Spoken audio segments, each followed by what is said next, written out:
The meeting was scheduled for 2 hours at a neutral diplomatic venue in Accra, Ghana, during a regional economic summit in March 2025.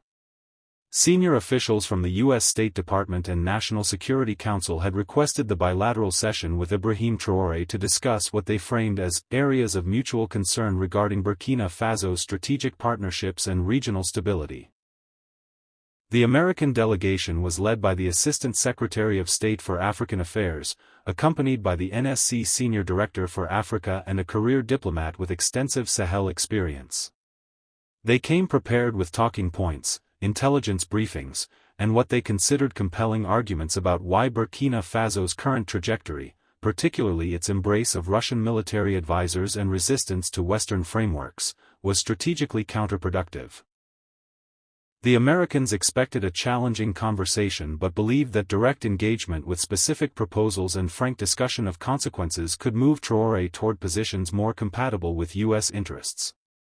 What they didn't anticipate was that Traoré would fundamentally reject the premise of the conversation itself. The meeting opened with diplomatic pleasantries. The Assistant Secretary thanked Traoré for making time despite his busy schedule and emphasized that the United States valued dialogue with all African nations, including those with whom America had policy disagreements. Captain Traoré, we requested this meeting because the United States has significant concerns about the direction of Burkina Faso's security partnerships and governance approach. We believe these decisions are creating risks, not just for U.S. interests, but for Burkinabe civilians, regional stability, and Burkina Faso's long-term development prospects. We'd like to discuss these concerns directly and explore whether there are areas where U.S. and Burkinabe interests might align in ways that could support more productive partnership. Traoré listened politely, then asked a clarifying question. When you say you want to explore areas where our interests might align, are you asking what Burkina Faso's interests are and how U.S. policy might accommodate them? Or are you explaining what U.S. interests are and asking how Burkina Faso might adjust our policies to align with them? The Assistant Secretary paused, recognizing the question was more pointed than typical diplomatic opening. I think it's both. Partnership requires understanding each other's interests and finding areas of alignment. But candidly, yes, we have specific concerns about Burkinabe decisions that we believe are problematic, and we'd like to discuss whether modifications to those decisions might be possible. So this meeting is primarily about the United States outlining concerns about Burkina Faso's decisions and requesting we modify them to address U.S. concerns. Is that accurate? That's one purpose of the meeting. We're also interested in understanding your perspective on why you've made the decisions you have. Traoré's response was direct. I appreciate the honesty about the meeting's purpose. Before we proceed, I want to establish something clearly. Burkina Faso makes decisions about our security partnerships, governance approach, and development strategy based on our assessment of our interests. Not based on U.S. preferences, not to accommodate U.S. concerns, and not to avoid consequences the United States might impose for decisions you disagree with. If this meeting is premised on the assumption that explaining U.S. concerns will lead Burkina Faso to modify our policies, we should end it now because that premise is false. If, however, you're genuinely interested in understanding Burkina Faso's perspective without expectation that understanding will produce policy changes, we can have productive conversation. The American delegation exchanged glances. They hadn't expected Traoré to challenge the meeting's premise so directly at the outset. The NSC director tried to recalibrate. Captain Traoré, I think there's been a misunderstanding about the nature of this dialogue. There's been no misunderstanding. You've stated clearly that U.S. has concerns about Burkinabe decisions and wants to discuss modifications. I've stated clearly that we make decisions based on our interests, not U.S. preferences. Those positions are incompatible. Either you accept that this conversation won't result in Burkina Faso changing policies to accommodate U.S. concerns, or we're wasting each other's time. The bluntness was unusual for diplomatic meetings, where even fundamental disagreements are typically wrapped in courteous language allowing both sides to preserve the fiction of productive dialogue. Traoré was dispensing with that fiction immediately. The Assistant Secretary decided to proceed despite the rocky start. Captain Traoré, let me outline our specific concerns, and then I'd welcome your response. First, we're concerned about Russian military presence in Burkina Faso. Russian advisors and Wagner-affiliated forces have track records of human rights abuses, civilian casualties, and destabilizing interventions across Africa. We believe Burkina Faso's security would be better served by professional partnerships with democratic nations that have accountability mechanisms and respect for civilian protection. Second, we're concerned about governance trajectory.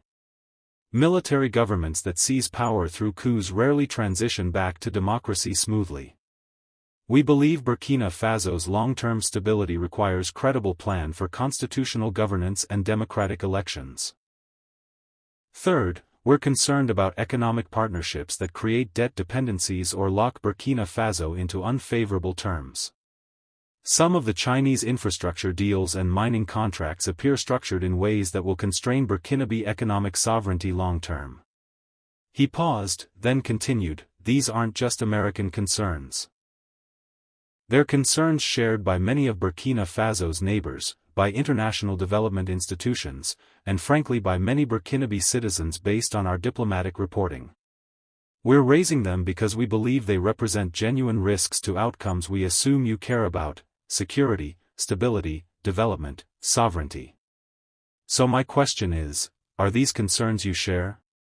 And if so, is there basis for discussing how U.S. engagement might help address them? Traoré's response was systematic.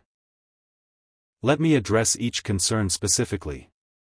On Russian military presence, you're correct that Russian advisors have concerning human rights records.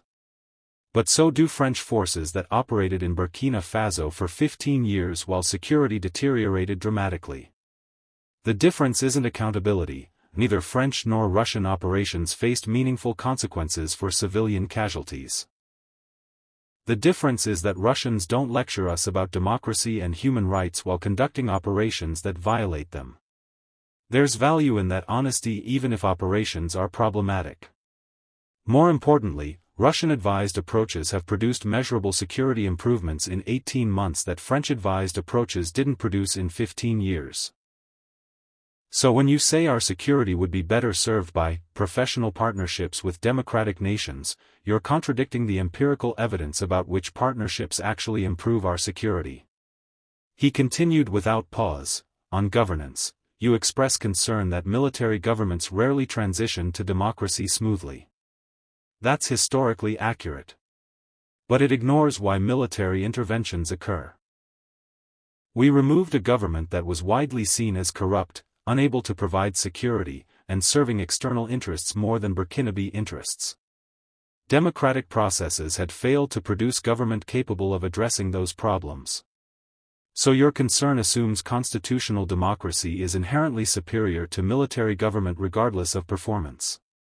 We assess that effective government serving Burkinabe interests is superior to ineffective democracy serving external interests. When security is stabilized and economic foundations are strengthened, we'll transition to constitutional governance. But that timeline is determined by Burkinabe conditions, not U.S. political preferences. On economics, you're concerned about Chinese deals creating debt dependencies or unfavorable terms. First, Burkina Faso negotiates all contracts carefully with our interests in mind. We're not naive about Chinese or any other partner's motivations.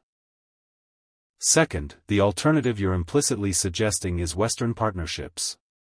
But Western partnerships historically came with even more unfavorable terms, which is why we've spent 2 years renegotiating them.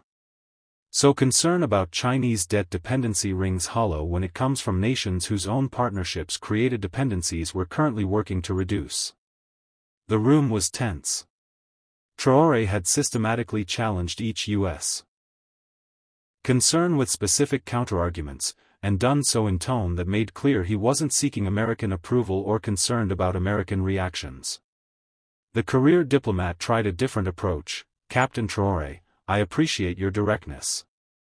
But I want to push back on the framing that U.S. concerns are just about our preferences versus your sovereignty.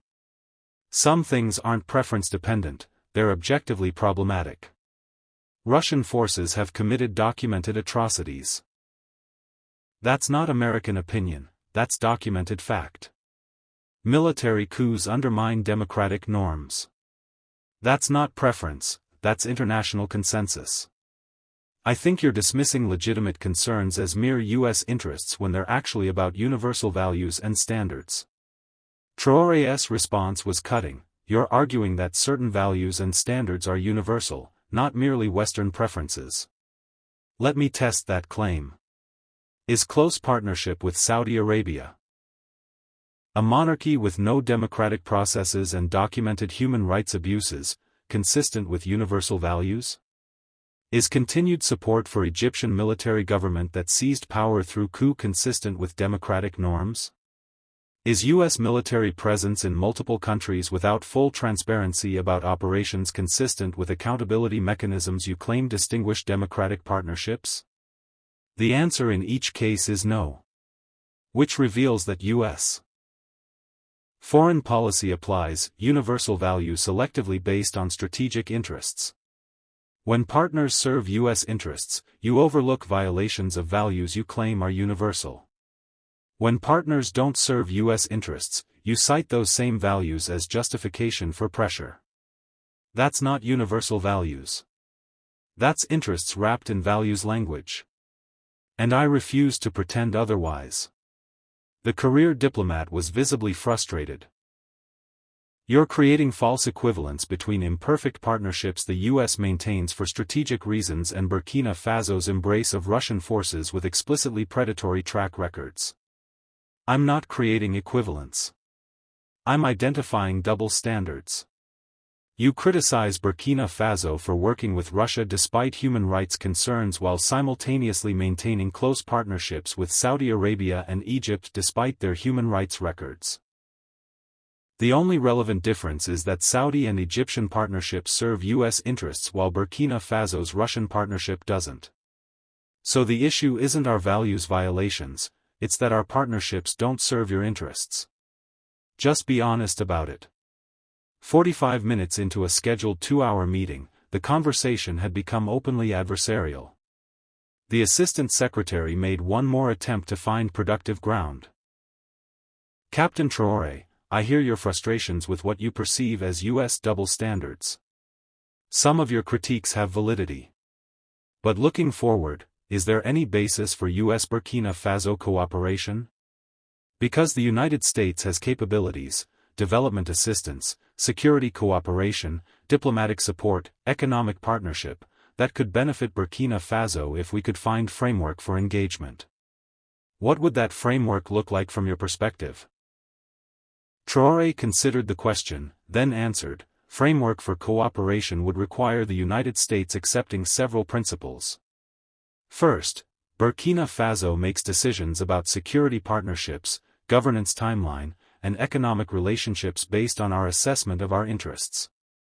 U.S. can offer proposals, but cannot expect that offering development assistance or threatening consequences will pressure us to modify decisions. Second, U.S. cooperation cannot be conditional on Burkina Faso limiting relationships with Russia, China, or other partners U.S. considers adversaries. We maintain diversified partnerships specifically to avoid dependence on any single country. Third, U.S. cannot use cooperation as leverage for political influence over Burkinabe governance or policy decisions. If those principles are acceptable, we can discuss specific areas of cooperation. If they're not acceptable, then there's no basis for partnership. The Assistant Secretary's response revealed the fundamental problem. Captain, what you're describing isn't partnership. It's the United States providing assistance with no influence over decisions that affect our interests. That's not how international partnerships work. Every relationship involves some mutual influence. No. What I'm describing is cooperation without subordination. Burkina Faso cooperates with partners who offer value without demanding policy alignment as condition. You're describing leverage. U.S. provides assistance in exchange for influence over our decisions. That's not partnership. That's purchasing policy compliance. And Burkina Faso's policies are not for sale. 50 minutes into the meeting, Traoré stood. I appreciate the United States taking time for this conversation. But I think we've established that US and Burkina Faso operate from incompatible frameworks. You believe partnership requires Burkina Faso accepting US influence over our policy decisions in exchange for American assistance. We believe partnership requires cooperation without subordination. Those positions are irreconcilable. Continuing this meeting would be unproductive for both sides. The American delegation was stunned. Foreign leaders didn't walk out of meetings with senior U.S. officials. The Assistant Secretary attempted to salvage the situation. Captain Traoré, I think we can find more common ground if we continue talking. I don't think we can. And more importantly, I don't think we need to. Burkina Faso has partnerships with nations willing to cooperate on terms we find acceptable. We don't need to accept unfavorable terms from the United States just because you're powerful. We're not important enough to U.S. interests for you to successfully coerce us. That's not weakness, that's freedom. This meeting is concluded. Traoré left the conference room 53 minutes into a scheduled 2-hour meeting. The American delegation sat in stunned silence for several moments before the Assistant Secretary spoke. Did that just happen? Did an African military captain just walk out of a meeting with senior U.S. officials? The NSC director was equally shocked. He didn't just walk out. He systematically dismantled every argument we made, called out our double standards explicitly, and then ended the meeting when we couldn't offer cooperation without conditions. That wasn't a diplomatic breakdown, that was calculated rejection of the entire premise of U.S.-Burkina Faso engagement. The career diplomat added grimly, and he did it in a way that leaves us with no good options. We can't claim the meeting was productive. We can't spin this as misunderstanding. He stated clearly that Burkina Faso won't modify policies to accommodate U.S. concerns and that we operate from incompatible frameworks. If we report this accurately to Washington, it confirms we have zero influence. If we don't report accurately, we're misleading policymakers about the situation. Within hours, word of the aborted meeting spread through diplomatic channels. By the next day, it was being discussed at the State Department, the NSC, and among Africa policy analysts. The narrative varied depending on perspective. U.S. officials characterized it as Traoré's unwillingness to engage constructively with legitimate concerns. African diplomats who heard accounts from both sides saw it as African leader refusing to accept U.S. attempt to dictate terms disguised as dialogue. 1 week after the meeting, the Assistant Secretary was questioned during a congressional hearing about U.S.-Burkina Faso relations. A Democratic senator asked directly, I understand you recently met with Captain Traoré. Can you characterize the current state of our relationship and whether there's basis for productive engagement? The Assistant Secretary chose words carefully. Senator, the meeting with Captain Traoré was frank and direct. We outlined U.S. concerns about Burkina Faso's security partnerships, governance trajectory, and some economic relationships. Captain Traoré was clear that Burkina Faso makes decisions based on their assessment of their interests without regard to U.S. preferences or concerns. He indicated that framework for cooperation would require the United States providing assistance without conditions related to Burkina Faso's other partnerships or policy decisions. That's not a framework the United States can accept. So currently, there's minimal basis for productive bilateral engagement. A Republican senator followed up. Are we considering consequences for Burkina Faso's rejection of U.S. partnership and embrace of Russian military presence? We're reviewing all policy options. However, Burkina Faso has diversified partnerships specifically to reduce vulnerability to pressure from any single country, including the United States. Traditional leverage tools, aid cutoffs, diplomatic isolation, sanctions, have limited effectiveness when target nation has alternative partners willing to provide comparable support. So consequences would need to be carefully calibrated to avoid counterproductive outcomes. The exchange confirmed what the meeting had demonstrated: the United States had minimal influence over Burkina Faso's decisions and limited tools to change that reality. 2 weeks after the meeting, Traoré gave an interview to Al Jazeera where he was asked about U.S.-Burkina Faso relations. His characterization of the meeting was direct: senior U.S. officials requested meeting to discuss what they called areas of mutual concern. When the meeting began, it became clear their purpose was outlining U.S. concerns about Burkinabe decisions and asking us to modify those decisions to address American concerns.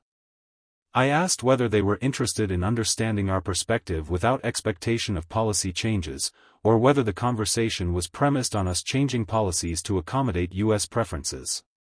They acknowledged the latter. So I ended the meeting after 50 minutes because continuing would have been unproductive. The United States wanted to purchase policy compliance by offering assistance conditional on us limiting Russian partnerships and accepting U.S. influence over our governance and economic decisions. Burkina Faso's policies are not for sale at any price. That includes the price of U.S. development assistance or the cost of U.S. pressure. The interview went viral in African policy circles, generating debate about whether Traoré's approach was principled sovereignty protection or counterproductive rejection of beneficial engagement. One African international relations scholar published analysis: Captain Traoré's decision to terminate the meeting with U.S. officials represents significant shift in how some African leaders engage with Western powers. Traditional approach involves African leaders listening politely to Western concerns, acknowledging validity of some critiques, and negotiating marginal adjustments that preserve Western sense of influence while allowing African leaders to claim they maintained core positions. Traoré dispensed with this entirely. He challenged the premise that U.S. concerns should influence Burkinabe decisions, explicitly called out American double standards, and ended the meeting when U.S. couldn't offer cooperation without conditions. This approach only works if African leader is genuinely willing to forego Western partnership rather than accept unfavorable terms. Traoré has demonstrated that willingness repeatedly. The question for other African leaders is whether they can or should adopt similar approach. 3 months after the meeting, at an African Union summit, several African leaders approached Traoré privately to discuss the U.S. meeting. One West African president was blunt: "I heard what happened in Accra." Walking out of a meeting with senior U.S. officials after less than an hour because they wanted to discuss their concerns about your policies, that took courage. But it also took having alternatives. Most of us can't afford to alienate the United States because we don't have the diversified partnerships you've built. How did you get to position where you could tell U.S. officials their framework was unacceptable and walk out? Traoré's response was practical: you build alternatives before you reject unfavorable terms, not after. We spent 2 years diversifying security partnerships, economic relationships, and diplomatic engagement specifically so no single country could pressure us through threats to withdraw support. Once you have genuine alternatives, you can reject terms you consider unfavorable. But if you reject first and build alternatives later, you're vulnerable during transition. The key is sequencing. Build resilience, then assert sovereignty. Another African leader asked different question: do you think your approach is sustainable? The United States is the world's most powerful country. At some point, won't they find ways to impose costs that your alternative partnerships can't offset? Perhaps. But consider the alternative: accepting U.S. terms means subordinating our decisions to American preferences. That's not sustainable either because it means external powers control our policy rather than us controlling it based on our interests. So the question isn't whether my approach has risks, it does. The question is whether those risks are greater than the certainty of subordination if we accept U.S. frameworks. I assess that maintaining sovereignty despite risks is preferable to guaranteed subordination in exchange for American support. Other nations may assess differently based on their circumstances. But for Burkina Faso, sovereignty is non-negotiable even when it means rejecting powerful partners. 6 months after the Accra meeting, the Biden administration's final months saw no improvement in U.S.-Burkina Faso relations. When Trump returned to office in January 2025, his administration's approach was even more transactional. Trump officials made no pretense about values-based partnership. They explicitly framed engagement in terms of U.S. interests and what African nations needed to offer to secure American support. Ironically, Traoré found Trump's transactional approach more honest than Biden's values framing, even though he rejected both. At least Trump administration is explicit that they want favorable terms in exchange for American engagement. Biden officials dressed up the same transactional approach in language about shared values and mutual concerns. The substance was identical, U.S. assistance conditional on policy alignment, but Trump's honesty about it is preferable to Biden's pretense that it was about universal values rather than American interests. 1 year after the Accra meeting, when asked about U.S.-Burkina Faso relations and whether he regretted ending the meeting, Traoré's assessment was characteristically direct. U.S. officials requested meeting ostensibly to discuss mutual concerns. When meeting began, their purpose was clear. Outline U.S. concerns about our decisions and request modifications to address those concerns. I asked if they could accept cooperation without conditions that we modify our partnerships or policies to accommodate U.S. preferences. They couldn't. So I ended the meeting because continuing would have been unproductive theater where we pretend dialogue is occurring while actually U.S. officials lecture, and I politely declined to comply.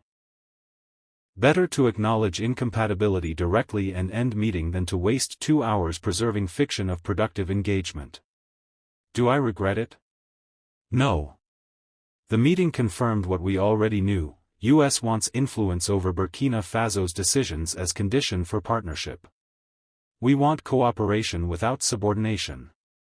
Those positions are incompatible. Pretending otherwise serves no purpose.